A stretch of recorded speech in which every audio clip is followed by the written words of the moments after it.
Hello, today it's all about sustainable living, a positive outlook, also in the eyes of business, people, and the communities they serve. Part 2 and episode 20 of Life is Feeling Counting the Ways. Now we tie our conversations in to feeling from the emotional, the experiential, and the empathetic attributes. I waited a long time for this conversation, and for this part 2, I did not want to do the same to you. I also wanted to publish part 2 today on the first day of celebrations, starting on the 1st of August up until the 6th, leading up to International Youth Day, which is actually commemorated on the 12th of August. Now, I've chosen to make this publication of part 2 today for many reasons, which I am sure you'll figure out for yourself by the end of this very short 20-minute episode. In part 1, I also promised to share with you a little extra reflection, but I think I'll save that for the next episode because, among other things, I'm a little bit under the weather today, as you might hear. I hope you enjoy part 2 and do feel free to share your thoughts. That would make me and Marcia very happy.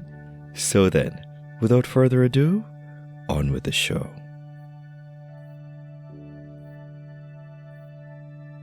What is the question really? The question here is, you've seen the Amazon. You've lived close to one of the biggest things that represents, the thing that epitomizes this whole sustainability aspect. Tell me a little bit more about society and maybe local communities, right? What is really happening there? Because I don't see how, business is gonna even care about a local society. How am I going to go to someone who does not share my values, who does not want, for example, the goods that I hold, the cars and the apartments and the expensive clothes and the jewelry and all that? How am I going to say to this guy, listen, live this way? How are you going to get them to either adjust their way of life, or how are you going to get society to adjust their way of life from your experience, from seeing the Amazon?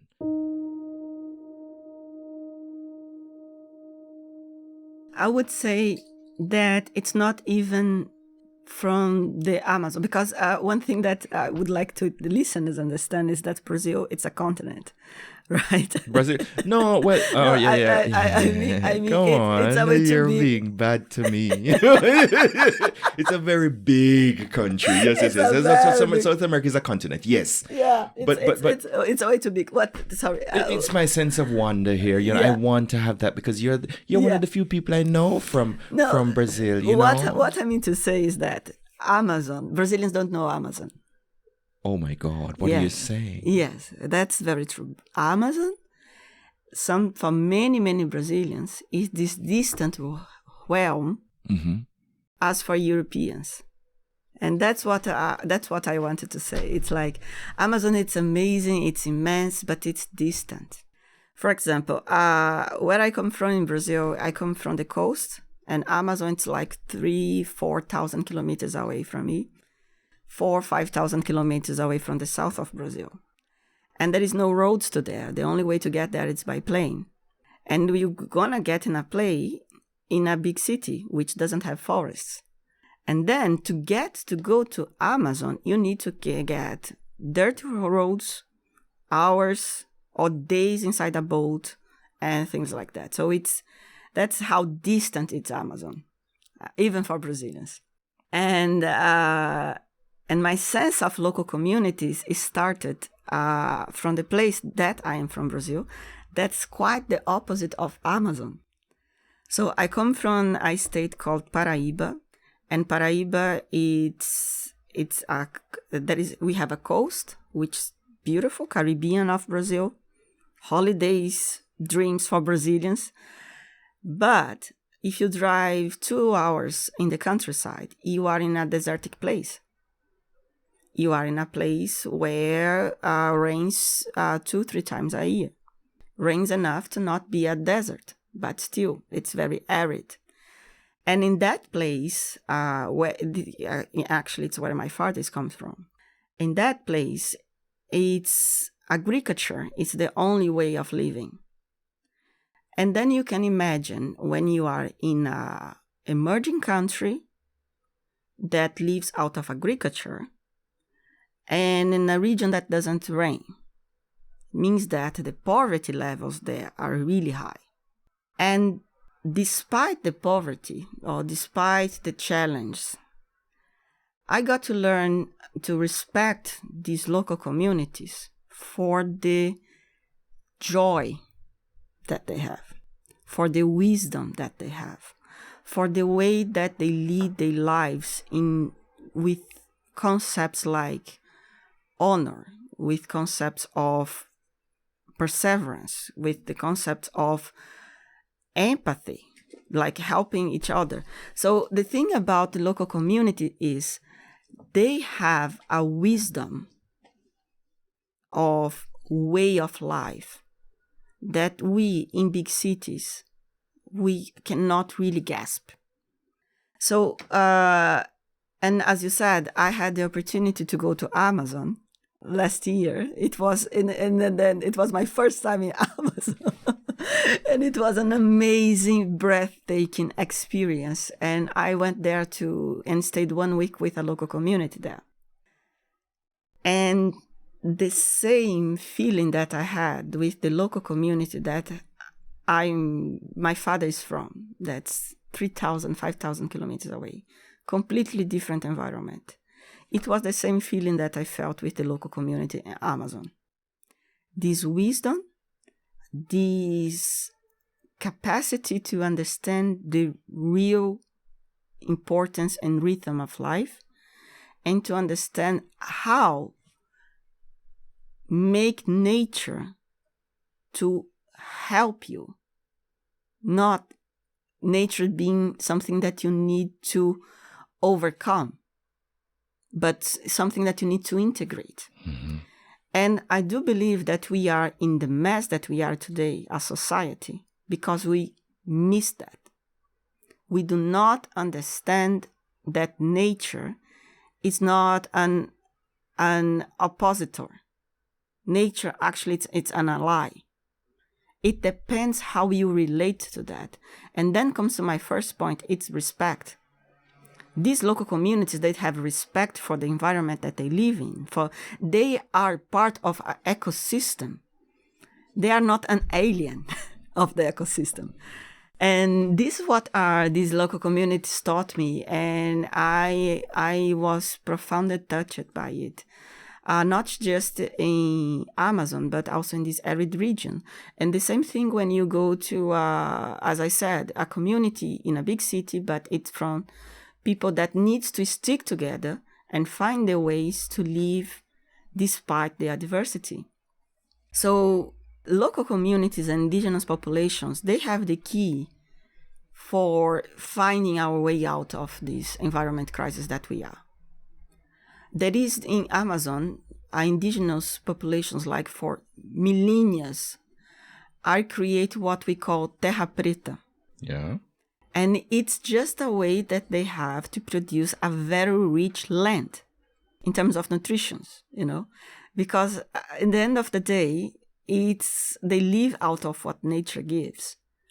And that's where I think that the local communities are not just, let's say, part of an investment of a company, but they are source of wisdom and informations. And companies, business, and decision makers that are smart enough, they're gonna listen to that. That leads me to my next question. I mean, you actually kind of like asked yourself, but where I was going, we started with values, and well, I got, there's so many questions that I have and so many things I also want to share myself. But one of my values as a podcaster is also to listen. So I have listened to you and I've heard you speak about respect. I've heard you speak about the nature being an ally and not, something that is against us. These things I know.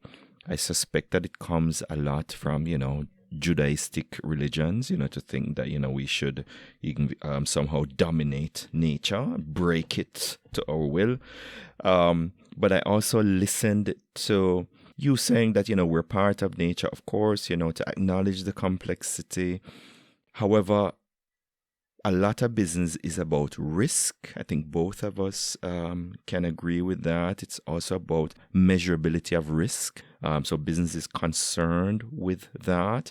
Our goal today is still to focus on not necessarily the things that are not working, but the things that are working. And you're saying to me that with impact investments, businesses are no longer just imposing abstract models onto societies, onto people, but they're paying attention. Is that what you're saying from your experience? They're paying attention to these unique adaptations that are also happening in other different communities. To be very honest, it's not all impact investments that do that. That's not all impact investments that listen to the population and identifying the problem and so. But you have to listen to see the impact. Yes, but it's not always that it happens, right? Okay. What I mean to say is that the successful ones, the ones that are going to thrive, are the ones that do so. Because one aspect of impact investing is that people that are interested on it should keep in mind is that impact is a long-term thing. Of course, you can have impact in a short term, but to be really sustainable, like to sustain through the time, this impact needs to be long-term planned. Means that the financial return for that probably gonna be long-term as well. And one thing that I always say is that nature doesn't follow the time of the market. If you are investing in a society, you're gonna see the fruits of that society. You're gonna see the results of that work, maybe in the next generation. And if you are doing a reforestation project or if you are doing a biodiversity gain project, maybe it's going to take 10, 20 years to get a result of it. So impact investing, it's very interesting, but you need to come to this point where investors and entrepreneurs need to have the right motivation.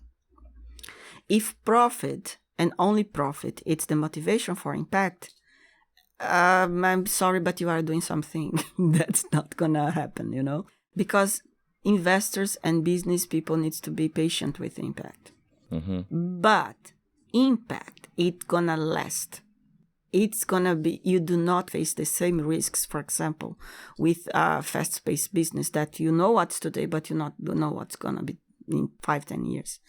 So when business listen to communities, when business listen to this wisdom, that ancient reasons, the chances that they're gonna be successful, it's gonna be a way higher. Mm-hmm. And that's where it's important when you are doing a project or a business related to communities or to the environment. You always put the local communities in the center of this project or this business, because they're going to be not just the stakeholders, but they're going to be the biggest source of opportunity and risk. And then it's where people should really pay attention in terms of the communities that they are working with. Yeah. Marcia, is it happening now? It is. Yeah? It is. It is. Okay. Slowly and steady, but it is. There are some examples of it. Thank you. Thank you. I really appreciate that. And, we're coming to the end, and you've been very generous in your talk. I feel as if you were also, authentic and thoughtful with your answers. Of course, there are many things that also come to mind. What's good is that we're definitely talking this. I recognize the language of this. it's good to know that businesses are paying attention. It's good to know that, top-down regulations, are coming that will kind of push or encourage business, or commercial interests to pay more attention. I'm recognizing the consideration for, what I called during my study days in sustainability, planet, profit, and people. I recognize the feeling of social enterprise, incorporating local societies. Of course, I'm thinking also of, the large geopolitical aspects, the value of the Amazon. That's a little further from you than I thought, what the value of that is to the world and so on. Thank you for that explanation. I had a vision of these two areas. Somehow I imagined the Pampa where all the, the alpaca live. I don't remember, steppe land, which is somewhere in South America as well, as far as I know. Yeah. And I also imagined the more forested areas where you told me about before. So you have an idea of different communities and how they come to terms with their own environment and the adaptation that, conscious business will have to do and are now paying more attention to. But, as we close off, as someone who's a little bit, just like me, sensitive somehow to both worlds. How does this whole movement make you feel as a person, as a mother of a son? I would say quite hopeful. Especially because of my son and his generation and my young colleagues. I have a colleague that she is 24 years old. And the most passionate, driven person about impact, not just sustainability, about impact. I see the same thing with my son. I listen the same thing what happens at school. We see this whole movement that we had with the Fridays for Tomorrow and so on. So I think that these whole discussions, it's given me hope. I know the challenges. I'm very aware that a lot of these talks related to sustainability are just a way to, let's say, to fit in the trend, not really exactly real.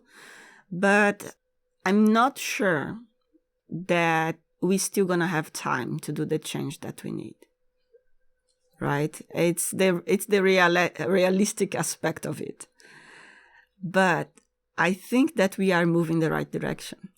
I like to be this hopeful, realistic person. I know that changes should be done in a faster pace than we have now. But this next generation, the way that our people are getting more and more aware of the impacts of the decisions on a daily basis, in terms of course, recycling, in terms of energy consumption, in terms of the food that they eat, and all of this count. And one of the things that counts the most, and I would talk forever if I could about it, it's elections. Every single person has a very, very powerful role in this sustainability. And of course, comes through the job that you work, comes to the goods that you buy, the investments that you made, but the political decisions also that you make. So for the people out there and for the listeners, and I would say you can do your recycling, separating your trash the best way if you do not pay attention and you do not engage in the right political position towards the sustainability goals. We're gonna be drying ice, as we say in Brazil. Oh my God. Well, you know what? I insisted on taking a positive spin on this. And what you're still saying to me, yes, of course. And of course, be mindful of the worst outcome that we should be. But we still have access. You spoke about voice. You spoke about, the elections, the electorate, democratic frameworks, and so on. Everybody has a way to live out the small wins, which starts, as you rightly said, from recycling, from buying local, maybe thinking about travel and so on. Little ways in which we can make a positive change, maybe even adjusting our values. Yeah, me, for example, in Jamaica, I had to have a car. But here in Berlin, I don't need one. I miss a car sometimes, because, I've been single for a while now, and it would be nice, to drive around some lady. But, in terms of the values that exist in society, in Berlin, I'm happy that, I don't really have to have a car. And it's not like in Jamaica where, a car defines you as a man. So I think there is possibility to adjust your values. I've even started eating vegetarian recently. I wouldn't give it a chance a few years ago. And now I do. Yeah, despite what I said, I'm very hopeful indeed. Like my son has influenced my parents to change the diet. So what I mean to say is that, yes, I'm hopeful. I'm hopeful because of this new generation that's coming. And how this new generation are pushing the change. So, and I am also hopeful because of all the resources and all the investments in knowledge, in research, in new business models that are coming from supporting these changes. So yeah, we are living interesting times. Fantastic. Okay, so before we close, is there anything else that you want to ask me, or is there one particular message that you have for the listener? Anything that I, didn't ask? I would say to the listeners that you are a key for the change, for all this change impact in sustainability. Keep positive. I know sometimes it's overwhelming what we see around us with all the news and so, but human beings have this amazing capability to adapt and thrive. So keep positive. Mind where your money and time and efforts go, and you're going to be part of this beautiful change that we all need. Fantastic. Thank you very much, Marcia. I feel wonderful that I've managed finally to do this with you. I will help you with this message in the best way I can. And for all the listeners out there, as Marcia said, keep positive and focus on the small wins, and also the new generation, give them space also to unfold. All the best, Marcia. Thanks so much. Again. It was a great pleasure. Thank you.